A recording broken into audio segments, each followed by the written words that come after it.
All right, Meg, it's 12 o'clock. Do you want to get started? Excellent. So good afternoon or good morning, depending on where in the country you're joining us from. My name is Meg Comeau, and I'm a Senior Project Director with the Center for Innovation in Social Work and Health at Boston University.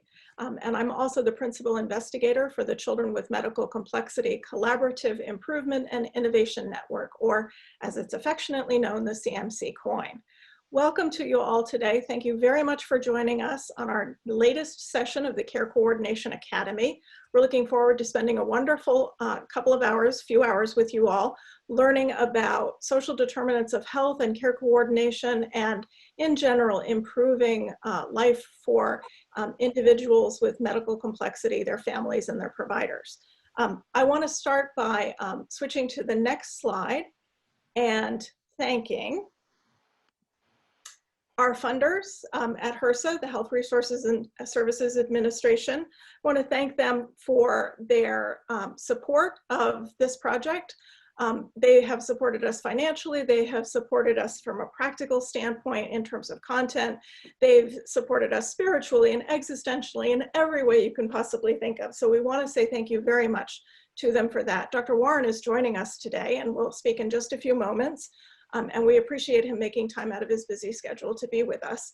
Anna Maria Padlin, who is the project officer for the Children with Medical Complexity COIN, has also been enormously supportive of this project. She's been a great thought partner as we have on sort of a very short timeline developed, implemented, and are now carrying out the Care Coordination Academy. There are several other members of the Division of Services for Children with Special Health Needs noted here who have been, again, enormously helpful thought partners to us, so we thank them for that. Next slide, please. So just a few words of welcome and housekeeping. This meeting is being recorded. The breakouts will not be recorded, as Heather mentioned. Please, when you're speaking, if you're participating auditorily, please don't use your speakerphone. It gets a little echoey sometimes.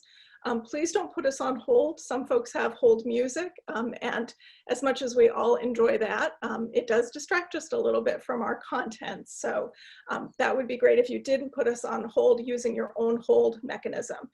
If you do need to put your phone on hold, you can mute yourself by pressing *6 to mute, and then pressing *6 again to unmute. Please rename yourself in the little Brady Bunch square that you have there with your state team name first and then your own name. It just helps us stay organized when we split people up into breakouts, and when we're looking for groups of folks from individual teams, it just makes it easier for us to identify. You'll see that my name is an example here, so it's BU and then my name. The chat will be moderated this time around, and time has been designated for questions. So we're hopeful that not only will you get a lot of really interesting and useful and helpful information from our stellar speakers, but you'll also have a chance to make comments and add your own thoughts and also ask your questions. It's very helpful to us when you link your phone with your computer, so that again, as we're organizing participants, moving folks into breakout rooms and doing other sorts of administrative tasks, that it's easy to identify you. Next slide, please. So I'm going to pause, say again, thank you so much for joining us, and turn the floor over to Dr. Antonelli, who will share some words about today's agenda. Thank you to my partner, Meg Comeau. I want to welcome everybody to this next session of the Care Coordination Academy as well. The tremendous amount of work that's continuing to happen while all of us are dealing with the pandemic surge and the implications for that. So we hope that the Academy will continue to be a source of guidance and inspiration and positive energy and measurement and sustainability for going forward. I especially want to say thank you to Heather Pomella, the manager of the Care Coordination Academy, whom you're going to be hearing from shortly, our coordinator, Erica Norkis, and Jessica Flaherty from our BU team have done a lot of tremendous amount of work behind the scenes for today. Quick run through. In the first few minutes, you're going to hear about a new offering to the Academy, continuing education credits.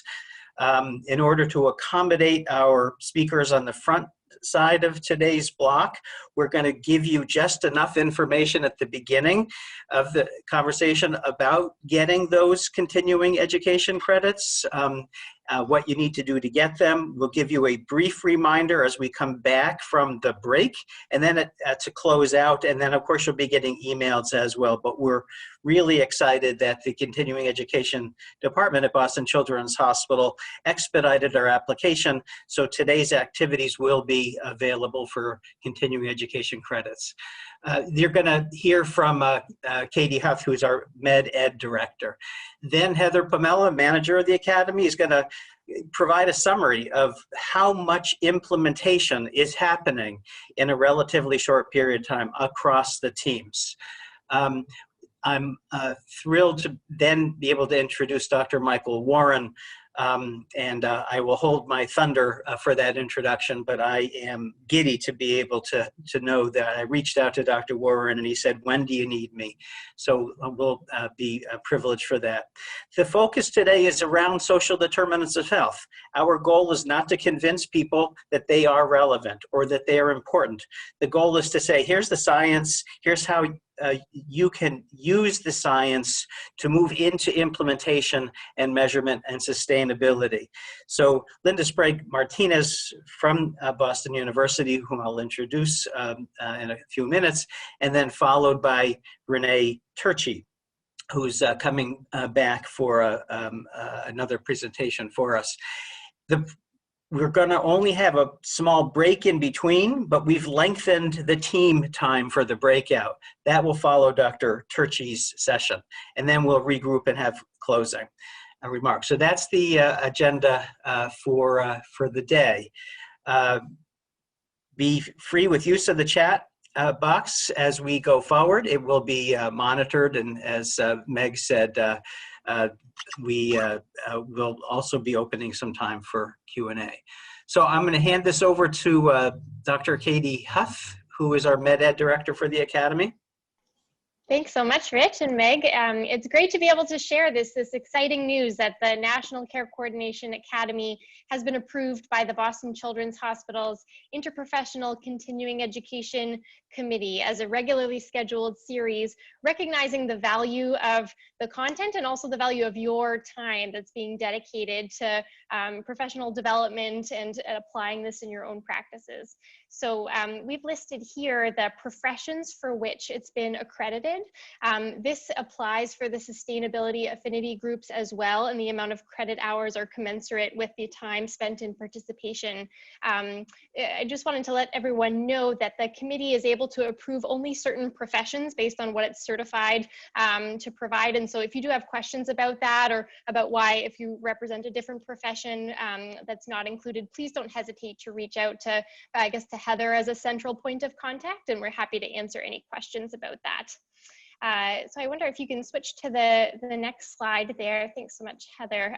Just a couple things that will be slightly different for today's session and for sessions moving forward. In order to obtain credit, we will have to record participation very specifically for people that wish to claim credit that fall within the professions that were presented, so physicians, nurses, and physician assistants.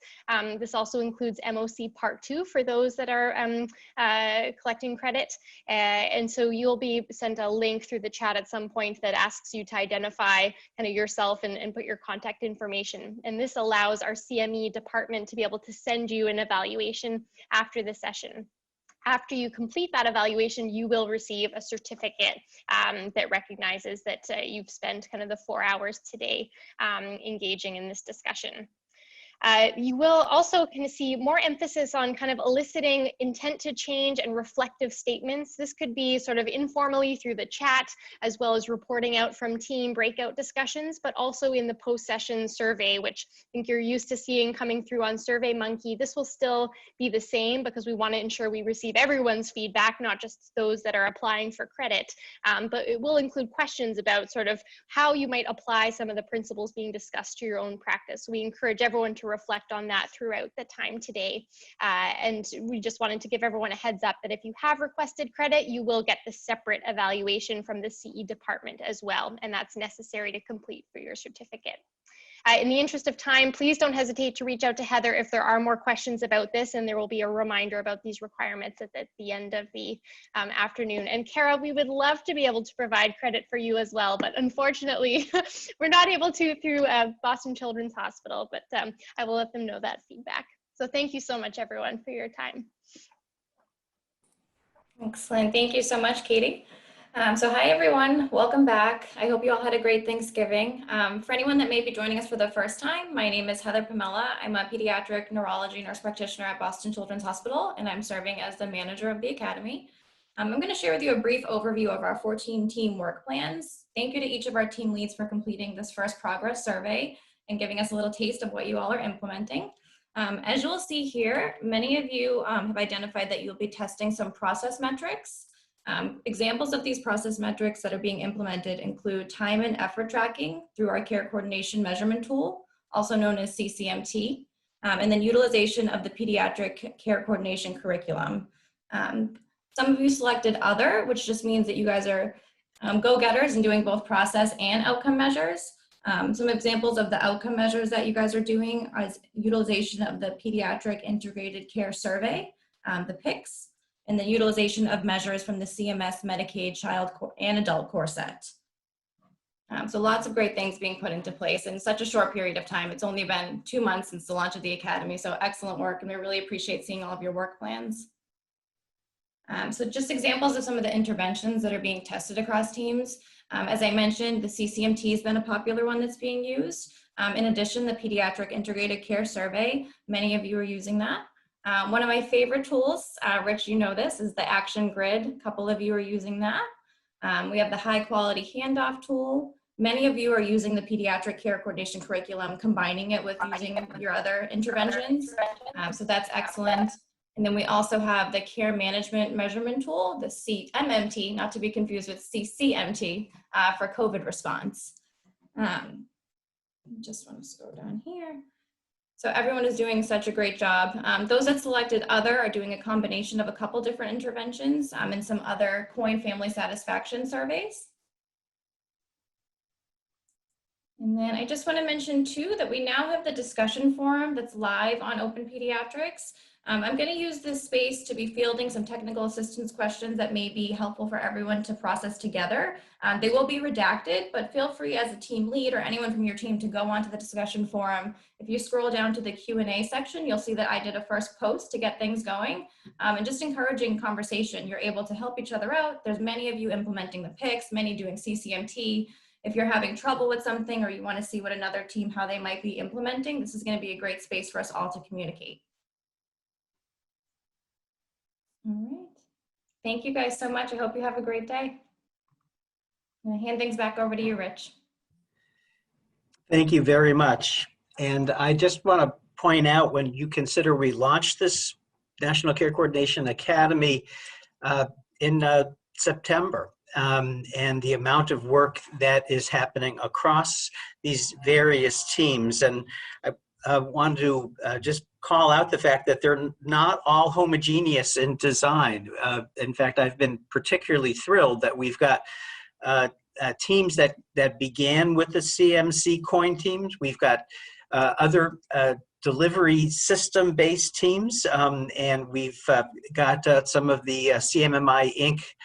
Teams that have joined. So we want to demonstrate to our funders and to the broader community that you can implement and measure care coordination and care integration for kids with special health care needs across a diversity of populations and model design.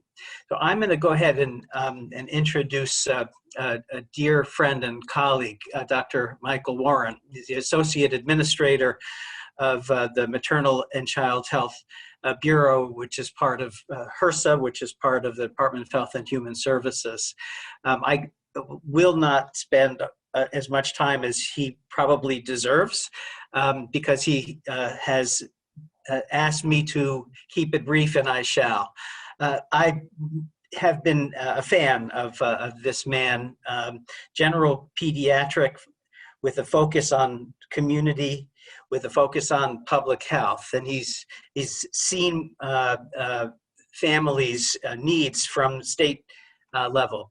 I got a chance to connect with Michael when he was serving as the president of AmChip. And then in 2018, he came to the Bureau. And most recently, what I'm excited to share is the team from MCHB is going through a strategic planning process. And I was both honored to be part of that. Quite a few of the people on this Zoom conference, in fact, were part of that. But asking for what's next, what's next for CYSHCN, what's next for families, what's next for children with medical complexity. And in a sense, the Academy continues to be a place from which those messages can be formulated and delivered. So with no further ado, I'd like to ask Dr. Warren to come and say a few words for us, please. Thank you so much, Dr. Antonelli. Good afternoon, everyone. Really appreciate the invitation to join you all. Just to share a few remarks from the Bureau, I do want to start by thanking both Rich and Meg and the folks at Packard for the work in convening this gathering today, but also for the really important work of the Academy and the way you all are approaching this. I think it aligns with the approach we try to take at the Bureau, and I'll talk a little bit more about it, but really appreciate the deliberate way you've done that, and also the deliberate focus on measurement as well. I also want to, before I forget it, acknowledge our team that's a part of this call and has been supporting this work. So Anna Maria Padlin, who's the project officer for our Children with Medical Complexity COIN, as well as Marie Mann, who's been involved with this work and supportive of this work for many years. And then I see Trevi Brown is also on the call, who's one of our branch chiefs who does a fantastic job of thinking about how our various initiatives fit together in an integrated way. I want to sort of start by sharing with you some of the framing we're using as a Bureau. So some of you have heard me talk about our frame of accelerate upstream together. And I think it so nicely fits the work that you all are doing. And I'll share with you sort of what each of those concepts means to me and how I think that ties back to your work. The accelerate piece, when we think about medical home, is a perfect example of where we have an opportunity to accelerate. You know, the medical home concept has been around for a long time, and I think for those of us on this call, it feels like very old news, right? Because many of us were trained, or at least early in our careers, were exposed to that, and it feels like we should be doing that already, and everybody should be doing that already. And yet the reality is, when you go back and look at the data, and I just pulled this morning, I've been using these year-old stats, and it dawned on me the new National Survey data is out. So the National Survey of Children's Health, which we fund, their data is out on the childhealthdata.org website. So I went and I said, let's look at medical home. And despite the fact that this concept was first introduced in the 1960s, 1967, I believe, we went to folks at the AAP and we said, can you search your library and see when this term was first used? So it's been a long time, 1967.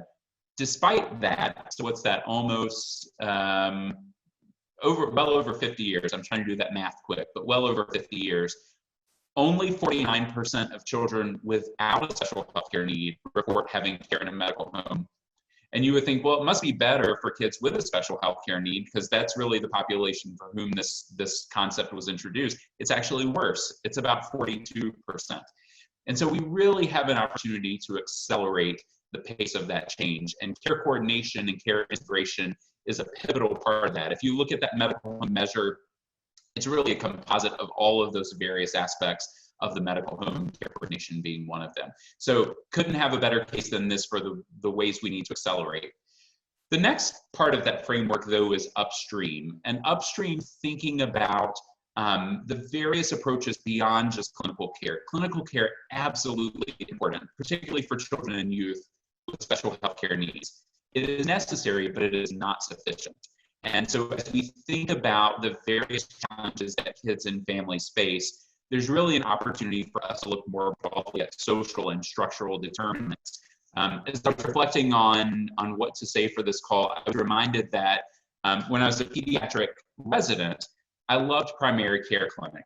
And I wanted to do everything I could to get my families in. And with all good intentions, I actually did some things that were not very good. For example, I had a no-show letter that if families didn't show for their appointment, I would send to them. I thought I was showing caring and saying, I really miss seeing you. But I also said things like, you know, I can't keep your child well if you don't bring them into their appointment. What a horrible thing for a pediatrician to say. But it didn't dawn on me at the time that there might be very compelling reasons why kids and families didn't bring, or families didn't bring their kids in or weren't able to bring them in.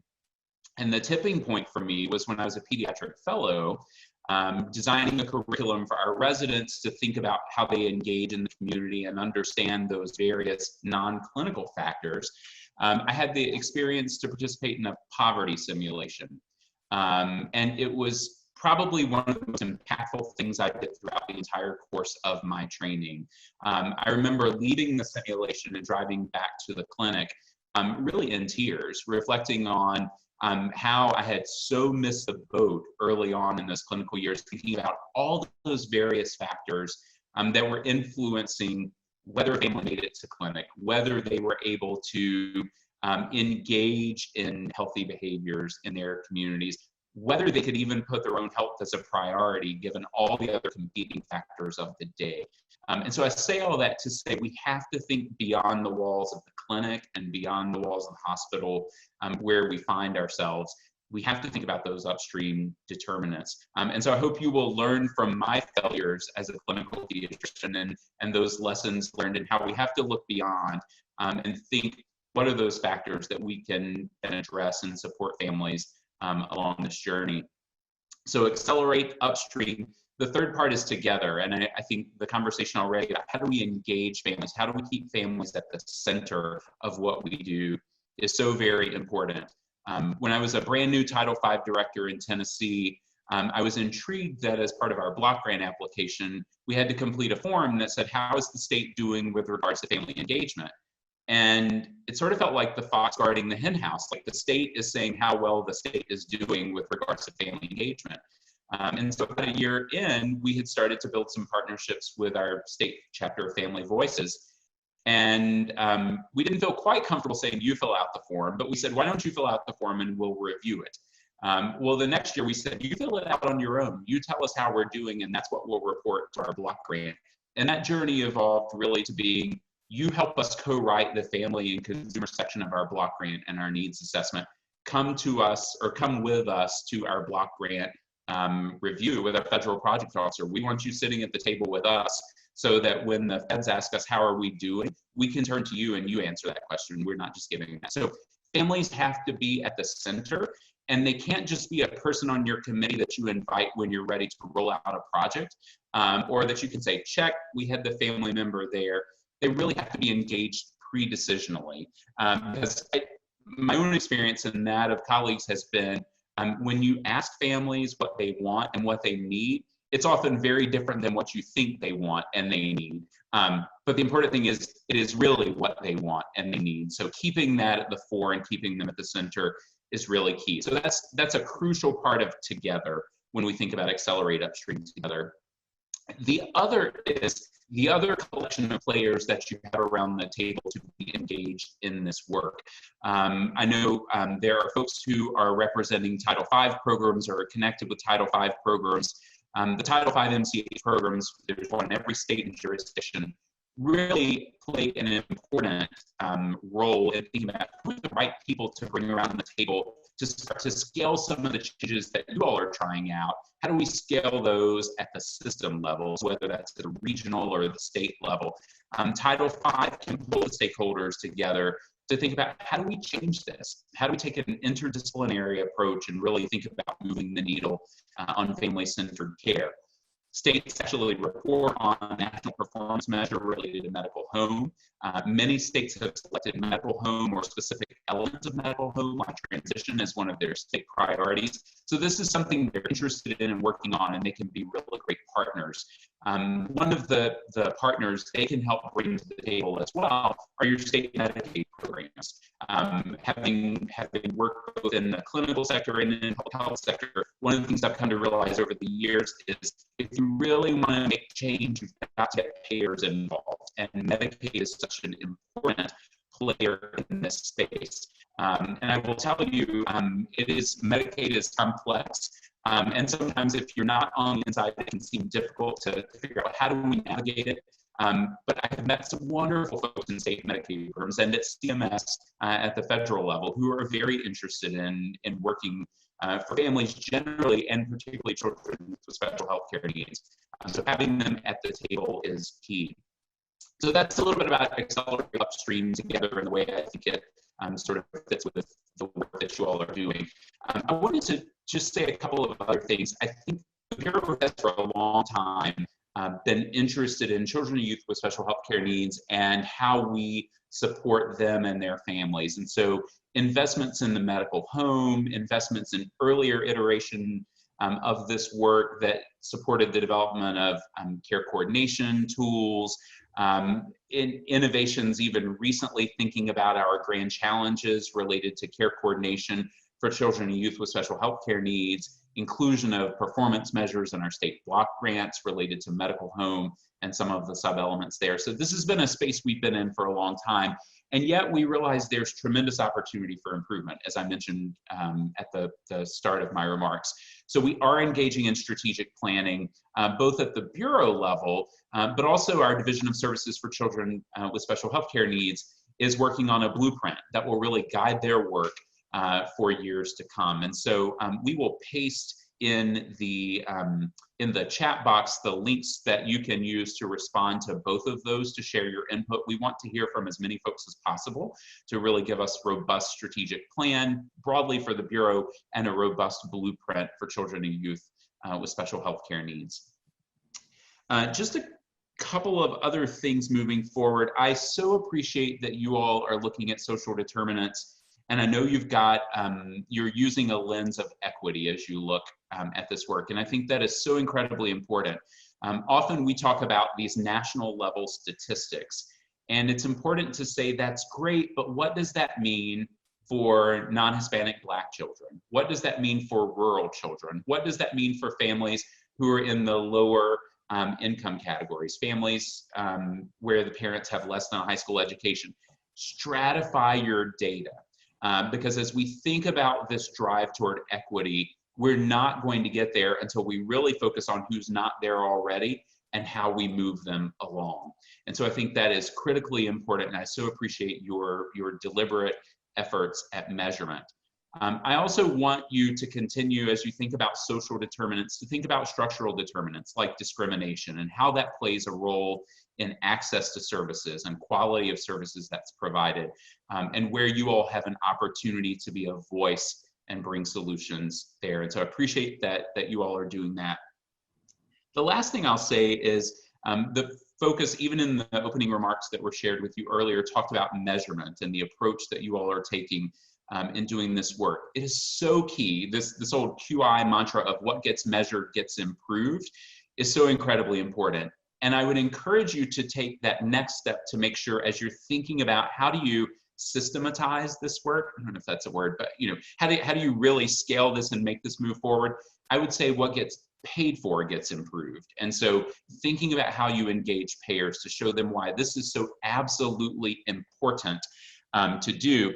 And I would encourage you, as folks who influence systems, to think about how you do that from an equity standpoint. I don't think it's good enough just to pay for outcomes at a population level, but how do you pay for equity and outcomes? And how do you make sure that if we're really going to get this kind of reimbursement for quality improvement, that it's quality for all and not just some aggregate number?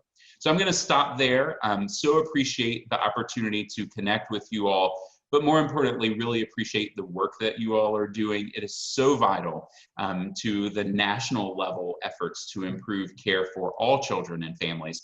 And I look forward to seeing what comes out of it. Thank you.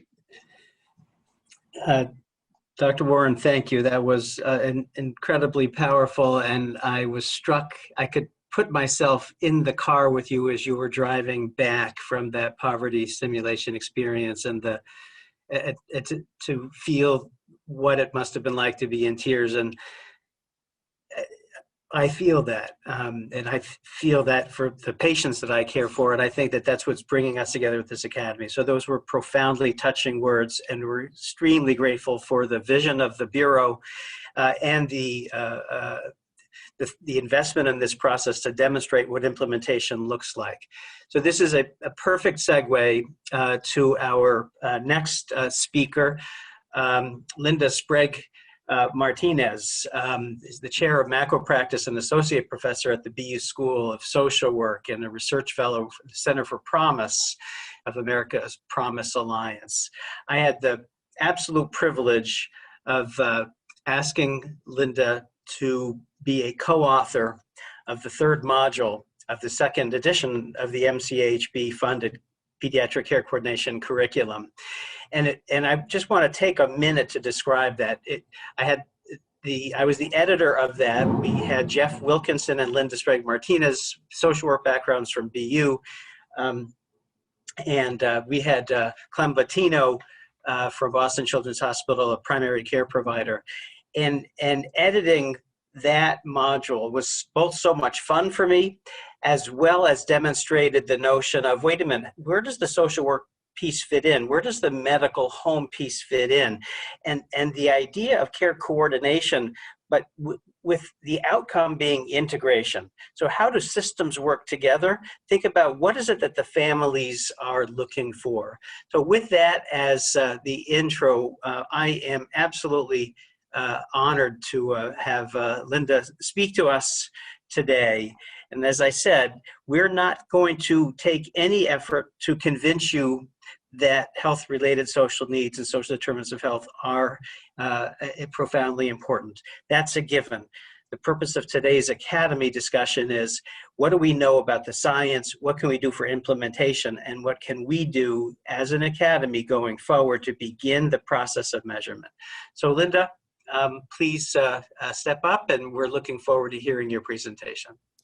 Great, thanks so much for having me. I'm excited to be here with you today to talk about social determinants of health, and I think about addressing social determinants of health as a way to advance equity. So it was exciting for me to hear the previous presenter, particularly talking about equity and the role of family engagement, which is so important.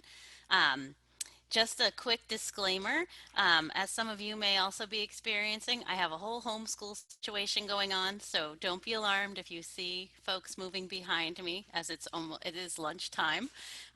They're being diverted to another location for lunch today. So you'll see that. And then also, sometimes people are less familiar with the field of social work or more familiar with the field of social work, but there's a whole spectrum of practice. And so where I sit with macro, which is not a very descriptive name, I'll put that out there, is that macro social workers are folks who are interested in systems change that happens at the organizational and community level and policy practice. And so we work a little further upstream than our colleagues who are more clinical, who you see delivering direct care to patients. And so that's just a quick overview. You can click to the next slide. I'll also say to stop me at any time. If you want to throw a question in the chat, I'm going to try to monitor the chat as we go along. I'm happy to answer questions that come up as we go through. And then to disclose that Linda Sprague Martinez, in third person, is a consultant for the Boston Public Health Commission and for America's Promise Alliance, as well as in the last year for CCI Health and Wellness. It's a network of health centers down in Maryland. So you can click. Okay, so what am I going to talk about today, or what are the learning objectives? I'll talk a little bit about the relationship between social determinants of health, health equity, and patient well-being, just so we all have a shared understanding and on the same page about thinking about social determinants of health, and then explore strategies for organizations and communities to think about how we can leverage assets as healthcare systems to advance social determinant screening and referral systems. And I'll share a little bit about what we already know in the literature before I jump into that. So I'll click to the next slide. Again, questions, feel free to ask throughout, but I'll talk about equity and social determinants, then assessing considerations as we get started. It's a little repetition there. So just some background. Racial inequities in health are pervasive across a myriad of disease conditions. It's been well documented that the factors that both cause and sustain inequities are driven by racialized policies that create inequitable living conditions. and as such, if we're thinking about addressing inequity, we really need to take a structural approach to understanding health and well-being. As we go. And I think it's funny, in my past life, I used to work way back when I worked for the Office of Minority Health through the 90s and in 2000s. And if we were to look back at the literature around health inequities, we wouldn't see much literature prior to 2000. Then we saw this increase over time in our language. The way that we talk about health disparities has shifted to now health equity, and we're seeing more and more of a focus on social determinants of health. But I also want to remind us that it's not a new focus. And many of you, I saw when I was looking through, the participants are coming from community health center settings. And you all have been focusing on social determinants since the inception of community health centers. So I just also want to recognize and name that. I think a lot of times today, working with students and talking with folks, they're thinking, oh, we're focusing on social determinants as if it's something new for folks in healthcare delivery. But the reality is that community health center movement was all about focusing on social determinants of health. The language might have been different, but the work was happening. And so it's exciting to see us get back to that now. So you can shift forward. So health inequities we see, I love this quote from Nancy Krieger, it's that health inequities we see are embodied in the expressions of social inequality. They're not just about individual bad choices or about things being fair. And for me, this quote really just reminds me about the fact that our systems aren't broken. They're not designed to work for everyone. And so how do we do that? How do we make them work for everyone? And how do we, and the way that we do that is by how the first speaker said, is that we involve people in the process. We involve families in the process. We involve our patients in the process of thinking about how can we do this better so that we're meeting everyone's needs. Click forward. Yep. So also can't be a social worker and not have a slide with the ecological model, although I'll show you another one. Just setting the stage, I think, for why social determinants matter is because, and I know I'm saying, just think it's naming what we know, is that individuals, families are part of broader systems. They're part of social networks, they're part of community networks, and within those systems there are organizations. And so the reason social determinants matter is because individuals are shaped by systems. At the same time, individuals are shaping those very same systems. And those policies, I think on this slide is not as clear as it is in the one I'll show in a minute, are informed by ideology as well, right? Policy is shaped by ideology, and that it trickles down to impact individuals. And so we need to keep that in mind when we're thinking about social factors as well, because those social factors are shaped by policies that are driven by ideology. So we can click forward. So again, here's so we're all on the same page. World Health Organization talking about social determinants of health, conditions in which people are born, grow, live, work, age. Right? They're the social circumstances, and they're shaped by the distribution of money, power, resources, and that's at the global level as well as national and local levels. And again, influenced by policy choices that we make. That's what creates living environments that our patients are sitting within. So you can click forward. And again, well documented the fact that social factors do contribute for the bulk of outcomes that we are seeing. If you think here, and this is an older slide, I think there have been updated versions that account for up to 80%. Here, that the social economic, if we combine that with the physical environment that's also shaped by policy, we're over 50%. So environment shaped behavior. So just one last take home, right? This is my favorite ecological model. It's the ecological model that was designed for folks who are linear, in the sense that it's those nested circles are now more in a logical flow chart. But just, and this is from Schultz and Northbridge. It's an ecological model that thinks about environmental health promotion, but it really the reason I like it is that it lays it out in clear terms, the factors, how it is that these macro level factors sift down to the individual level, shaping environments to the built environment, to the social context that surrounds that built environment, and leading to stressors to eventually impact individual outcomes and well-being. But it also lays out that important role of the ideologies that we heard the previous presenter talk about, as well as racism, justice, democracy, factors that shape how communities are constructed. And I think it's easy for us when we're thinking about social determinants to focus on addressing just those determinants and look at it without thinking about the role that the fact that we live in a highly racialized society plays in that. You know, the reality is that maybe we wouldn't see the gaps that we see if the conditions were equal across populations, but that different segments of our population, whether by whether it's people of color, whether it's the poor, are experiencing different conditions. And I think that's important to keep in mind when we're thinking about the determinants of health. Um, so I'll click forward as well. And this, I just love this comic, right? So here's and we see this a lot. Here you have the scientist is focusing, we're looking under the light, right? So there's the old joke about a man who late one night dropped his keys in the middle of a dark parking lot, and he moves some distance over to the side of the lot, and he begins to fruitless search for them. And when asked, why are you looking at the light? Why are you looking here? He's like, well, the light's here. This is why I'm looking here. I'm looking under the light. Um, it's the cats are kind of like, well, the keys are really in this issue, the issues of poverty, access to care, environmental exposure, racism. This slide was actually given to me by a community partner of mine who's been working in the area of health equity since 1968. He reminds me all the time, telling me that you know, it's great that we're talking about determinants again. You know, we talked about them in the 60s. We're talking about them again.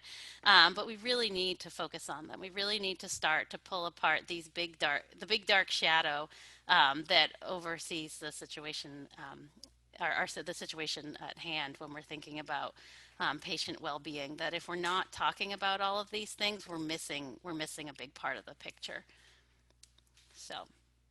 So how do we get there, right? And how can we begin to think about addressing social determinants of health, particularly in the context of healthcare delivery? And so, you know, since the Patient Protection Affordable Care Act, growing literature focusing on the contributions of socio-environmental context to patient outcomes, we've brought this new attention over the past few years back to the social determinants of health, and we've heard that a lot in terms of screening. So here I have an example of a screener that's used.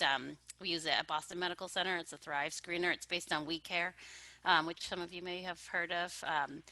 You can click to the next slide.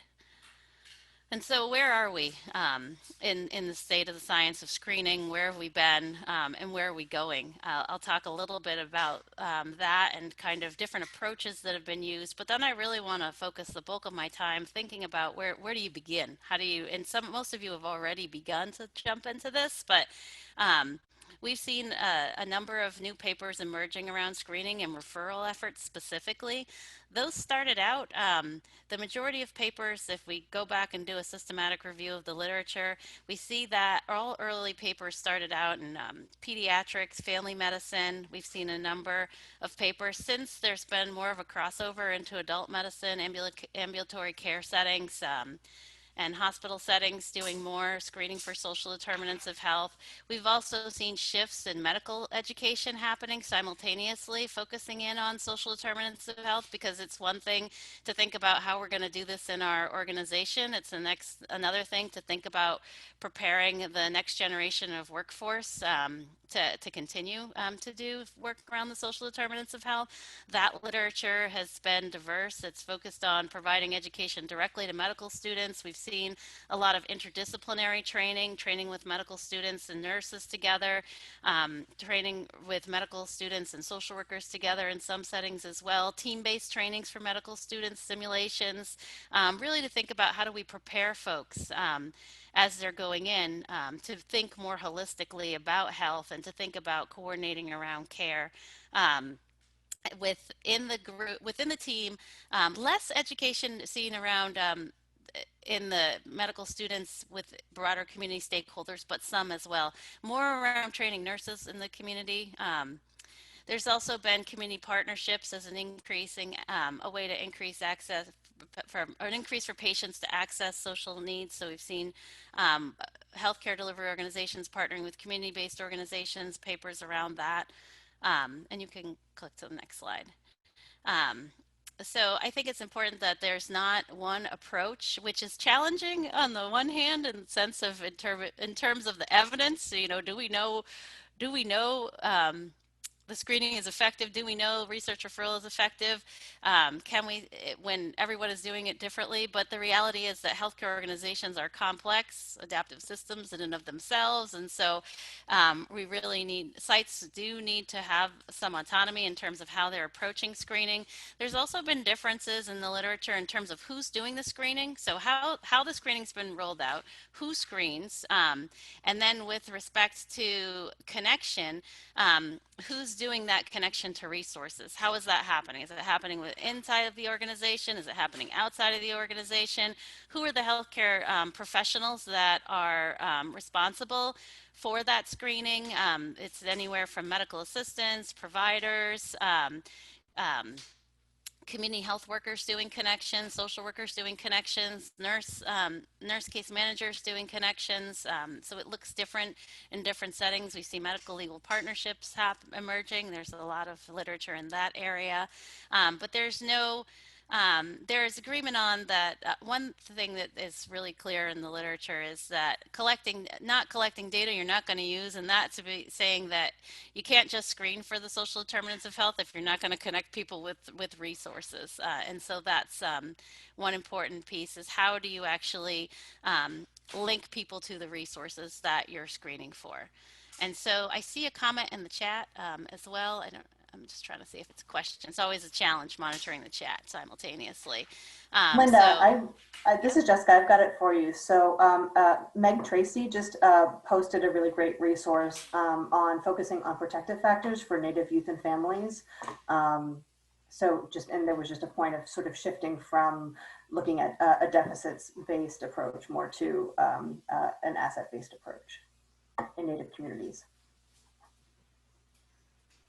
Great, thanks. Click to you can click to the next slide.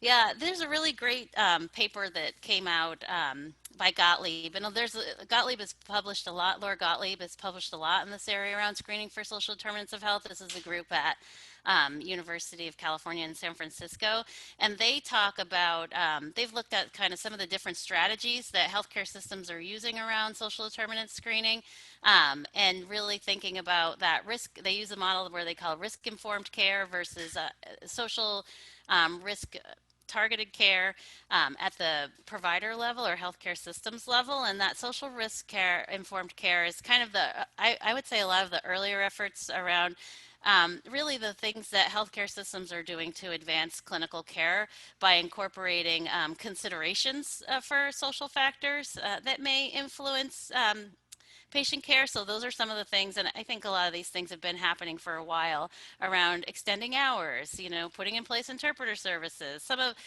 taking into account whether or not patients can afford medications. Those are all things that are really taking into account that there are social factors that are going to influence patient treatment seeking and coming into care, as well as, disease management on the other end. And then the social risk targeted care are really the strategies that are more recently we're seeing an increase in the literature around assessing for social determinants of health, connecting folks to resources, putting systems in place where maybe you put in voucher systems to, and those are most commonly voucher systems for food or housing or transportation in place. There's also, we see within that, there's, the care linkage to care. So sometimes community health workers linkage to care. There's different professionals in that role that might be connecting the patient to the actual resource, either through a warm handoff or just a referral. like a list of a resource list as well. And then there's also been strategies that are more community focused. And so some of that might be through financial investments. So if institutions have maybe say, for example, community benefits dollars, they're going to target into a particular area. One example of that would be, you know, maybe thinking about if we know that housing is an issue, we're going to invest our community benefits dollars in affordable housing through a partnership. There's also been community-focused strategies where healthcare institutions are part of multi-sectoral coalitions or partnerships that are designed to improve patient access to services or to improve conditions in the broader community so they support patient well-being. But again, I think it's just in terms of research, there's not as much research in across these areas right now. There's a number of case studies that have been where folks are describing what they're doing, putting them out there, but there hasn't. There's still, as a researcher, of course, we always say there's need for more research, right? And so there are still limits in terms of what we know, because and especially with respect to connecting patients to resources in the community. Kind of what's the secret sauce? If I give someone resources, how are we going to ensure that they're actually connecting to those resources? Particularly if you're just giving a list of resources, who's to say? And then keeping on top of that, because there are a number of challenges, making sure that there's someone that the patient can connect with within those resources in the community. But I think through the multi-sectoral partnerships, the model there is nice, is thinking about how can healthcare organizations partner with different sectors within the community to kind of shift change within the broader community when it comes to improving living conditions. What's the role of healthcare there? So you can click. Linda, we do have another question in the chat. If I could just sort of draw your attention to Erica Jewell just asks, how does the top of license argument come into play with who, quote unquote, does the screening? She says, my staff and I feel that this should be universal, which means we don't have enough MSWs to do it. You know, that everyone should be screened. And so how do you make sure that everyone has the capacity to screen and or to connect with resources? I don't know if Julie, Erica, do you want to come and ask out loud? Yeah, that was basically the point, right? So we have a certain number of MSWs that see inpatient, outpatient, but if we really want to screen everyone that our hospital and outpatient clinics see, it needs to be done at more like the medical assistant or registration level. Mm-hmm. Mm-hmm. No, and that I think that makes sense. It's funny. That's the way when we were piloting. The Screener at Boston Medical Center, when we first started piloting in 2015, one of the things that we saw is that in order to make it feasible, it needed to be piloted.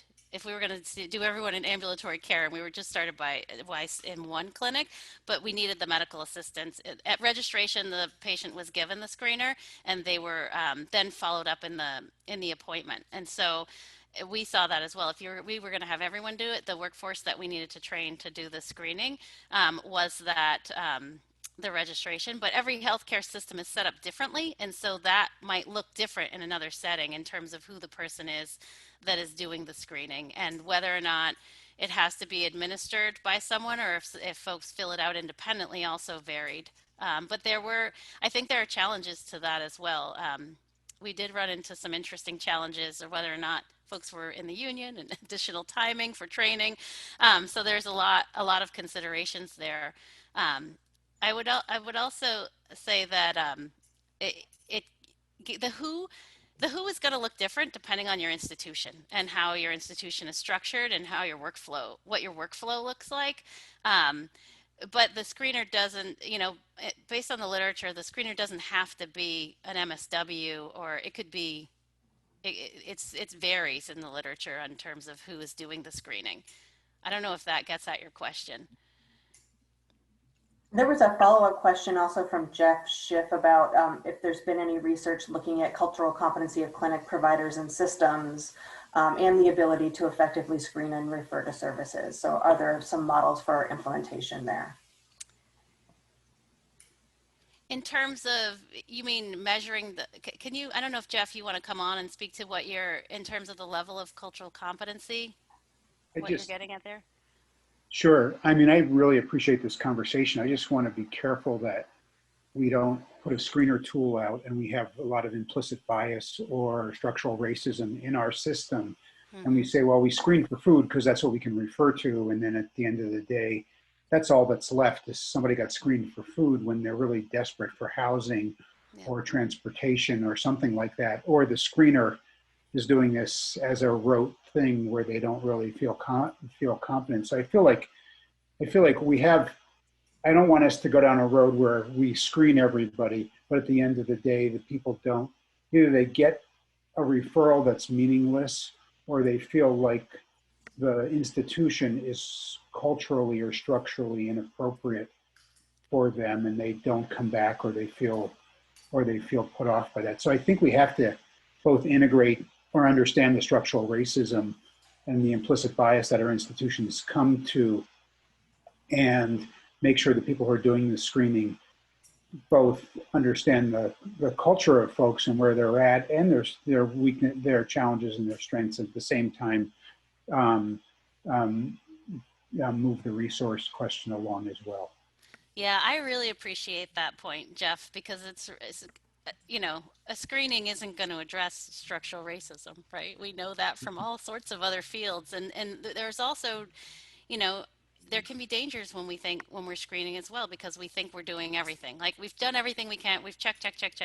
And the reality is, at the end of the day, you know, probably the most important piece between the patient and provider is their relationship and getting to know the patient. So, right, and really getting to being able to connect with that individual on a human level. And so the screening is helpful in terms of reminding folks of the conversation that needs to be had, that there are other factors that may be influencing patient well-being, and there may be resources that you can connect them with. I have a colleague here in a community health center, and she's doing a lot of work around, you know, training providers to talk to patients about how racism impacts their daily lives, which is a different way to think about this screening for social determinants. And so I do really appreciate that. We've had some last pre-COVID, I will say, before we became stuck in our houses.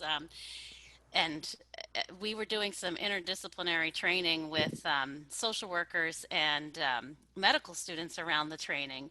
And one of the really interesting things was that that came out of the training was that medical students were asking the questions on the paper.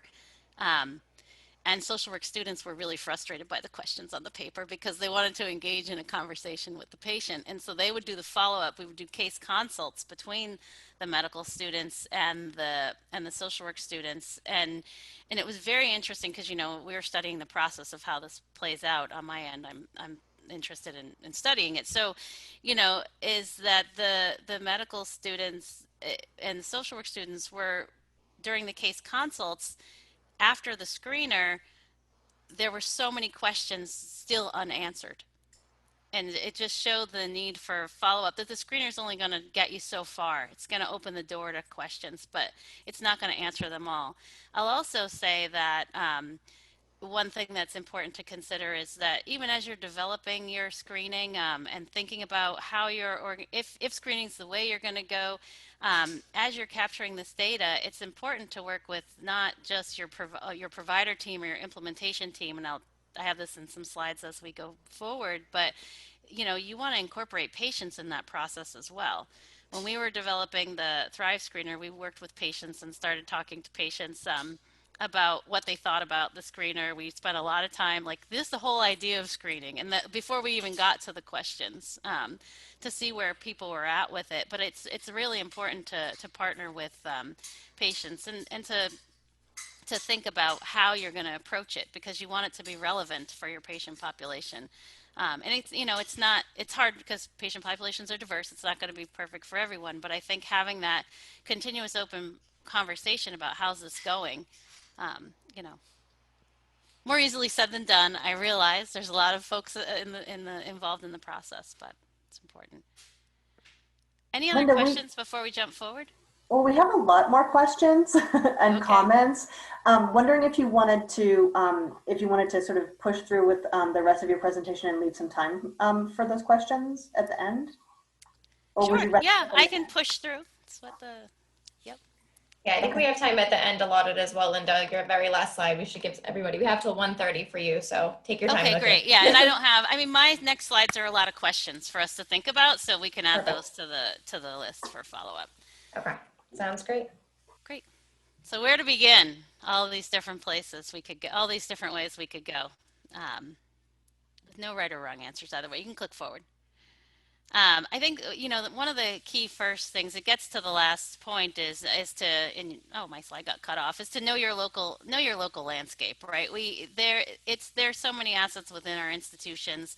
There are folks one of the things that, and we found this, and is that there are folks who are already partnering on the outside. There are folks within any given institution that kind of sit on the edge of the institution and the community, and they operate in both settings.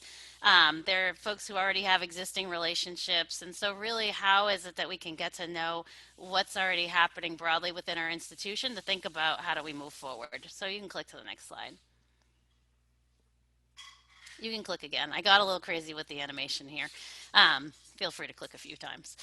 So for internal considerations within your organization. So one of the things, the questions to ask yourself, are there existing programs or departments who are already working focused on, oh, you didn't have to click that far forward. Whoa. So Sorry about that. that's all right.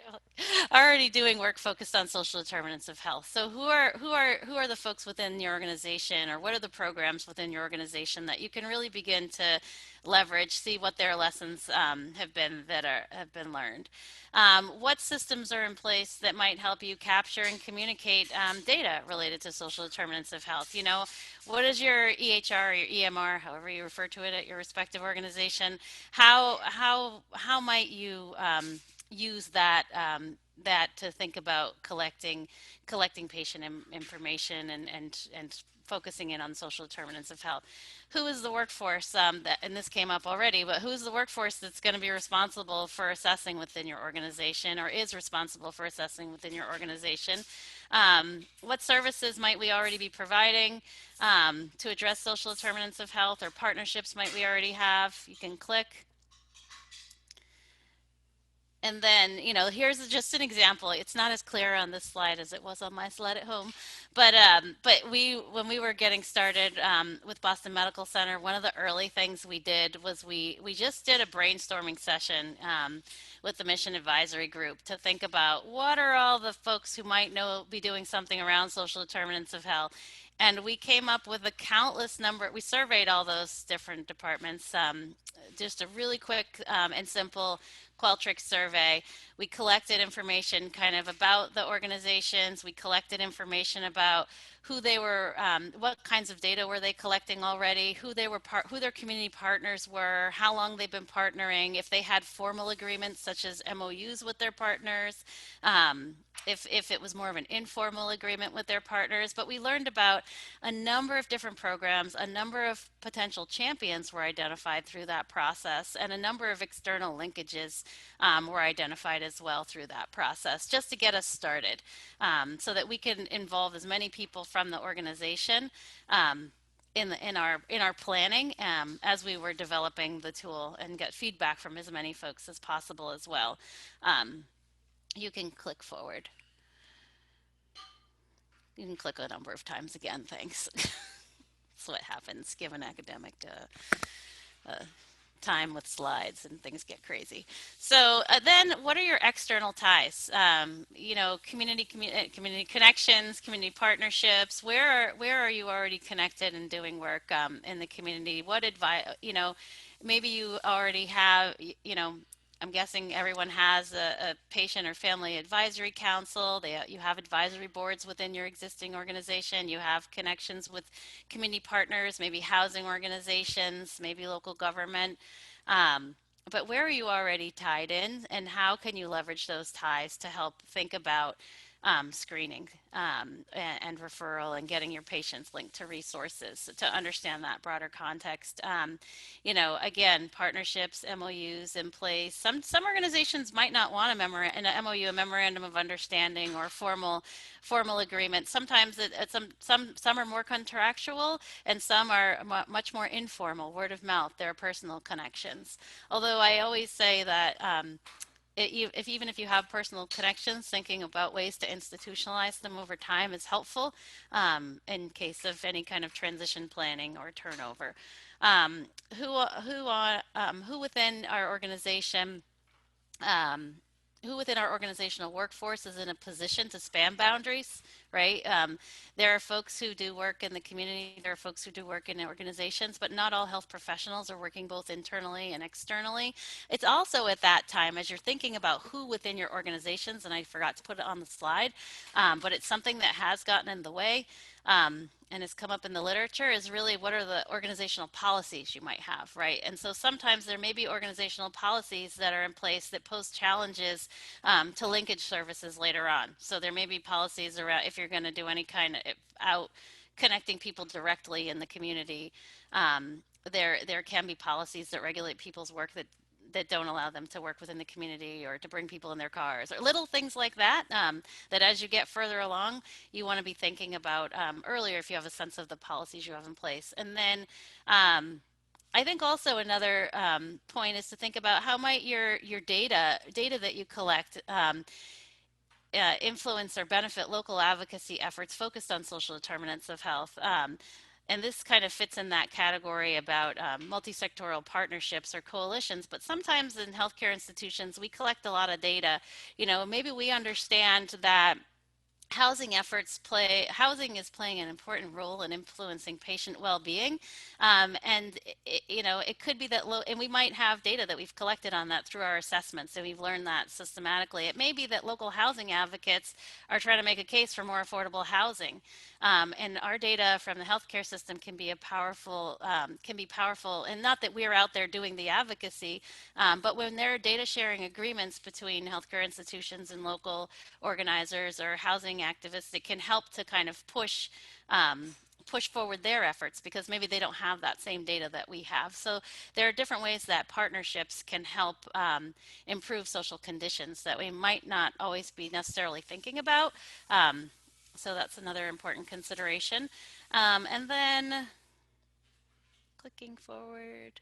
Thanks. Yeah, I think it's just as you're thinking about implementation, it's important obviously within your organization, and this gets a little bit of that point to the point earlier about equity and equity within the organization, or even thinking about structural racism and how it can play out in organizations. It really having a shared vision and a shared understanding around addressing social determinants of health, why it's important, how it plays out for patients, really to get that buy-in early on.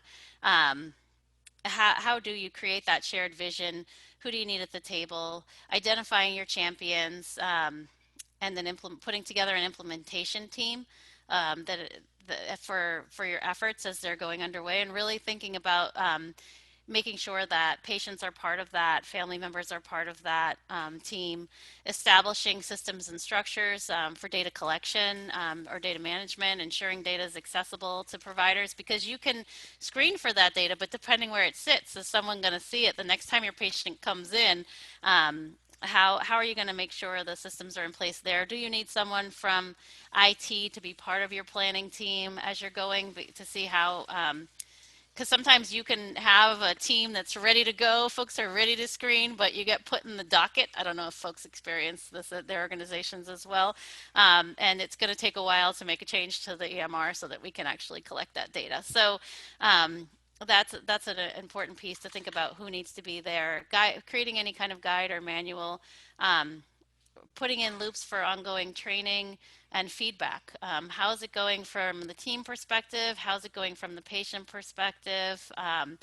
and really thinking about, I would also say if I had something to add here would be to really document and share what you're doing and lessons learned. The literature in this area is still nascent, and so case studies of what's working for folks and what they're learning is really important in terms of advancing understanding broadly. So in your free time, so write a paper or find a student to write one for you. That's the key. And then to anticipate challenges. You can click. I had some cute graphics just one time though, right? So the bridge to nowhere. So this is kind of we want to be able to create. We want to be able to identify where folks are needing resources and really connecting them to places we can connect them to resources. We also want to avoid working in silos. The work around social determinants requires teamwork, and it requires multiple healthcare professionals at the table along with families, and really communication and holistic planning. You can click again. And then and not trying to do it all internally. I think in some cases we read, when I'm reading papers and looking through, it's really great when we can put resources in place within our institutions, whether we have a food bank within our institution, we have the transportation resources, but really how do we connect to resources in the broader community? How do we begin to create partnerships, to leverage resources that are available in the community, to share data bidirectionally between community members and the institution so that we're able to create something that's sustainable and has a long-term impact. So partnering is important. So those are not, don't avoid partnering. So partner, engage stakeholders, and then establish systems and put them in place. You can click, and you can click, I think, questions. You can stop there. Thank you so much, Linda. That was absolutely amazing. We have until 1:30, so we can see if anyone has questions that will come through the chat. I'll hand it over to Jess to moderate, but then also feel free to turn your cameras on if you want to do a live Q&A session. You're welcome to. Yep, and you can also, if you throw up your blue hand, then we'll know it. Like if you go to participants, there's a raise hand function, so we can see too if someone wants to share a question out loud. Well, we have some in the chat. I'll just start there. Okay. So we've got a question from Beth from Alabama. So I'm just going to read it. But so what if there are not enough resources to address the issues? So if there's wait lists, funding is limited, how do you ethically do this? I'm assuming sort of get this information if you know you might not have a place to refer somebody. Beth, feel free to unmute if you wanted to add anything to that question. I think you got it. Thank you, Jessica. Yeah, I really appreciate that question, Beth, especially around the wait lists. We have like 14,000 people on the wait list for public housing here in Boston. And so when we think about what are the resources, how can we connect folks? We screen for determinants around housing. How do we, the reality is we're probably not going to get someone housed right away, but what are the resources that we can provide? And that's the key part of when you're doing that initial assessment and understanding the community context is part of that. So you understand internally what's happening, but then understand the community context. One thing that, we were able to really highlight is there's a really great organization here in Boston, Vita Urbana City Life, but they do a lot of advocacy on behalf of folks around housing. One challenge we saw when we started talking to folks, well, what is the local landscape around housing, for example? And this is takes time, but we learned that it's not only just affordable housing, it's about the fact that people are being displaced due to gentrification. They're finding that their rents are increasing by $600. It's causing stress. It's these little nuanced things that we're finding. And so we're able to identify, well, what are the resources for that as well? So we identify legal clinics. We identify free housing advocacy that's available. There are, different types of emergency housing that are available, but we want to make sure we have a comprehensive list, which means that when we're screening, we're not just saying, well, we might screen around, is housing an issue? Is that something you want support with? So that's a way that we screen it. is based on the We Care form that we had started with adaptation, is that there's what are we screening for, and then what are you interested? Is this something you want support around? And so when the person is going to the if they're getting the warm handoff to someone who can provide support around that, then it becomes a deeper conversation to really understand, well, what's going on with the housing? Let's talk about it. You know, you mentioned housing is an issue. So it's not just a question, well, we're going to find you housing. It's more of a question of what's happening in the context of housing. And more often than not, we're finding it's landlords are increasing rents by, $600 to $800 per month. And so that's something we can actually refer for so that something can be done about it. But we have to understand that full context, because then we might find out that, depending on a patient's status, that maybe they might not qualify for certain resources. So we need the assessment, and I think it gets back to that earlier question, it's just an opportunity to open a deeper conversation with the patient about the factors that are influencing their well-being. So the next question we have is from Debbie Harris, and Debbie has a couple of questions in the chat. It looks like initially, Debbie, you were interested in asking Linda about how to screen for social determinants of health without reinforcing stereotypes, and then you kind of followed up with an example. Do you want to share that? Yes, I just wanted to share from my own experience where I've sought just like advocacy service, for example, with a nonprofit organization. And I guess they were screening for social determinants of health, maybe just to get demographic data, to get for grant information or something like that. But it just kind of, before they would even serve us, they asked for that information.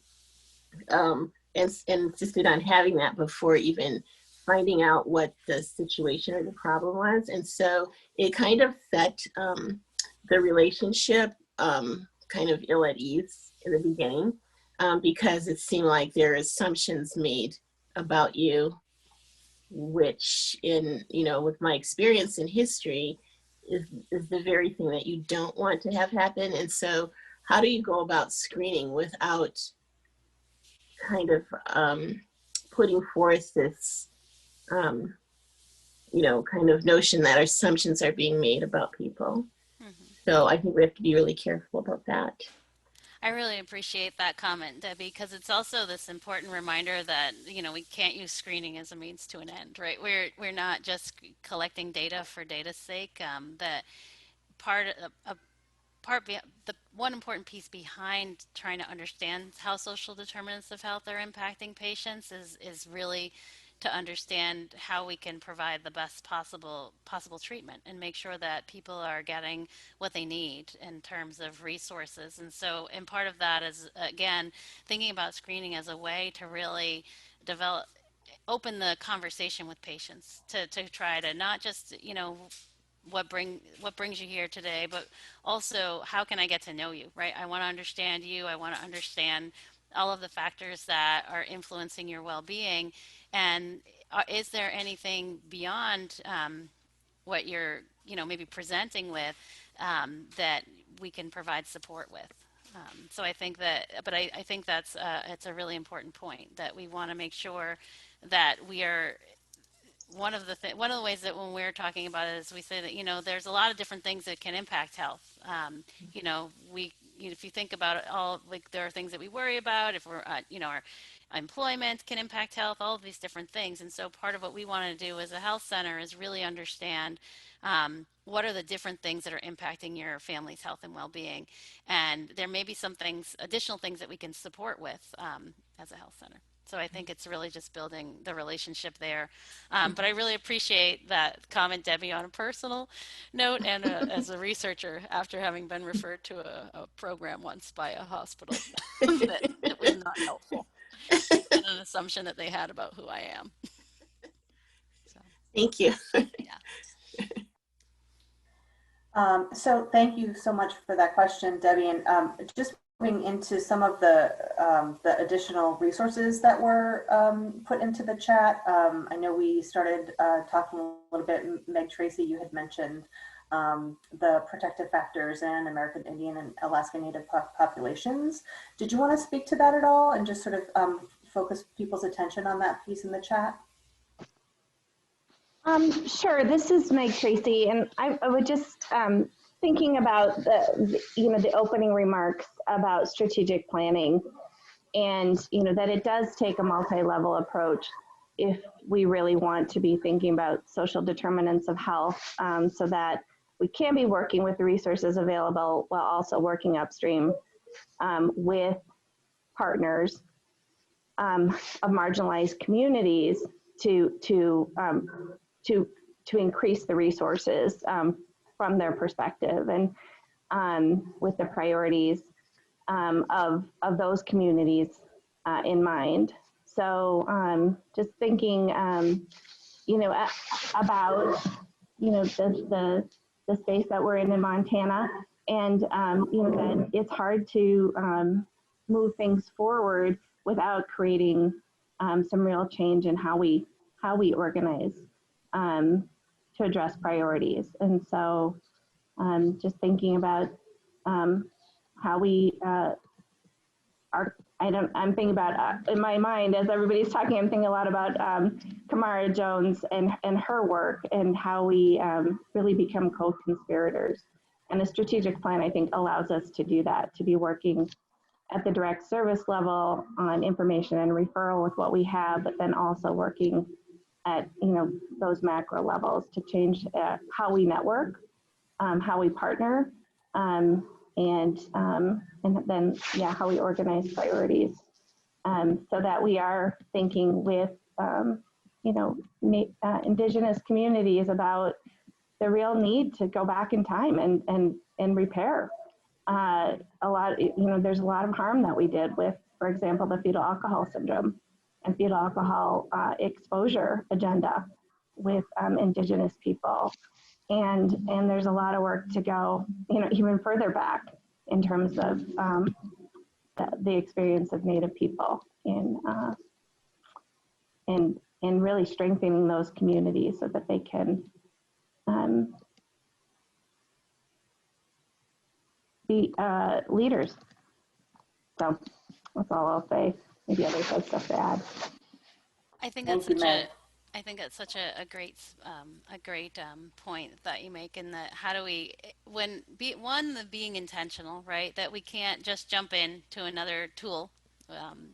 That's our first reaction, is always to quickly develop something and get it out there, but really being intentional, understanding local landscape, understanding historical conditions that will influence how people respond to you asking them these questions. Because I just came here to get this fixed, and now you're asking me about my housing. What do you want to, that's real. Given some of the historical relationships between healthcare institutions and community members, particularly in among marginalized community members. And so being intentional and then being inclusive, creating space for families to be at the table as you're developing, and putting together teams, implementation teams as well.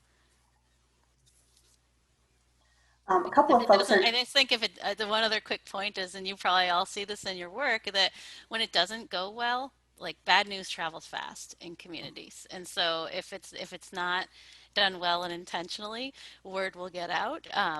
And so, but when good news also can travel fast, just not as fast as bad news sometimes. A lot of folks echoing that in the comments. I think I see Nick was saying here that working with families on resource needs, it's imperative to be honest about what may be available and what probably will not be available. Raising expectations unreasonably is potentially very harmful in terms of building a relationship. And then we also have Christine from Indiana saying it's very important to be clear and ensure understanding when it comes to offering resources, and families appreciate honest and genuine support and can easily feel misled when resources are offered but not actually available. Those are excellent, amazing points. Thank you guys. Did either of you, Nick or Christine, want to say more about those comments?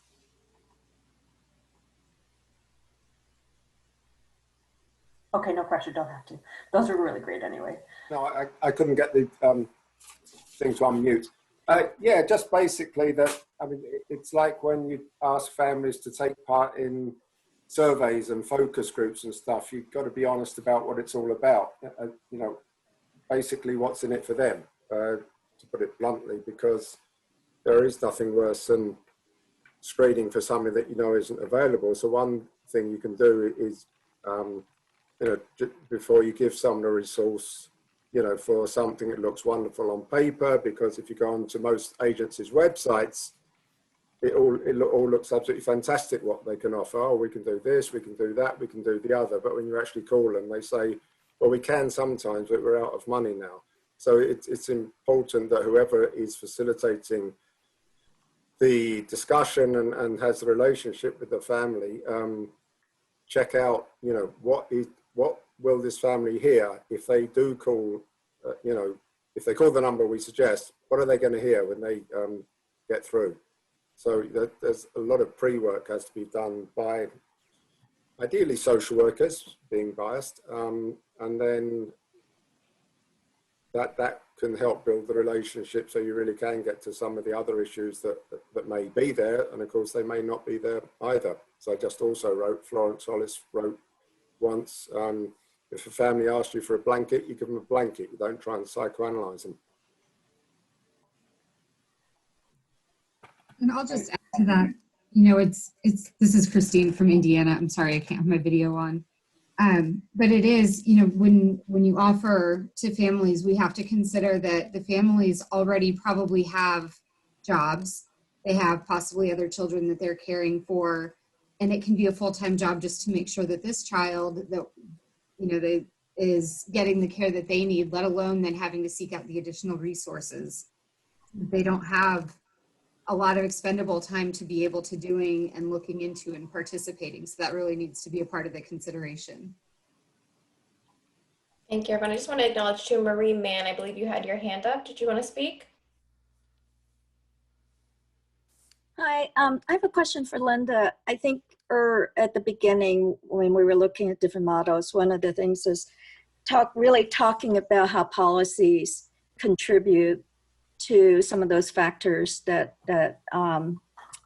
impact patients and families. And I'm particularly thinking about the public charge rule and what has been your experience in how and potentially the value of identifying trusted individuals in the community to work with you, the team or whoever, to at least ease some of those fears. And because there's such a challenge, I think, even if the resources are available to reach those individuals and families who probably most need that assistance.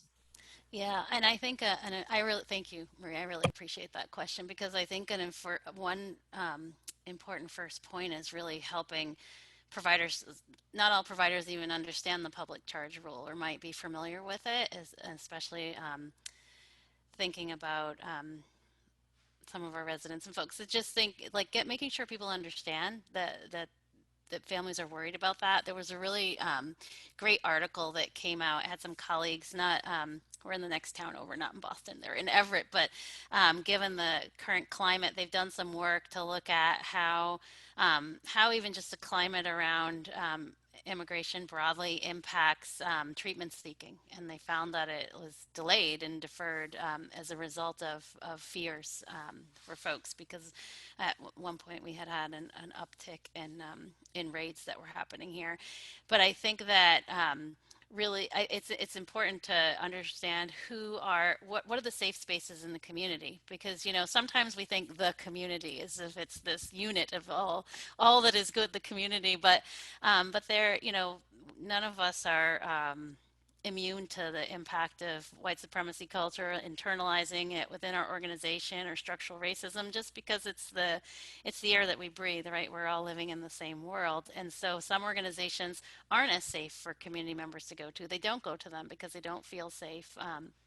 And so really understanding who the community leaders that are trusted within the community, where folks are feeling safe, and kind of connecting with them, linking, it's a bigger process, right? Because then making sure they have the resources they need to be able to engage with patients as well is important.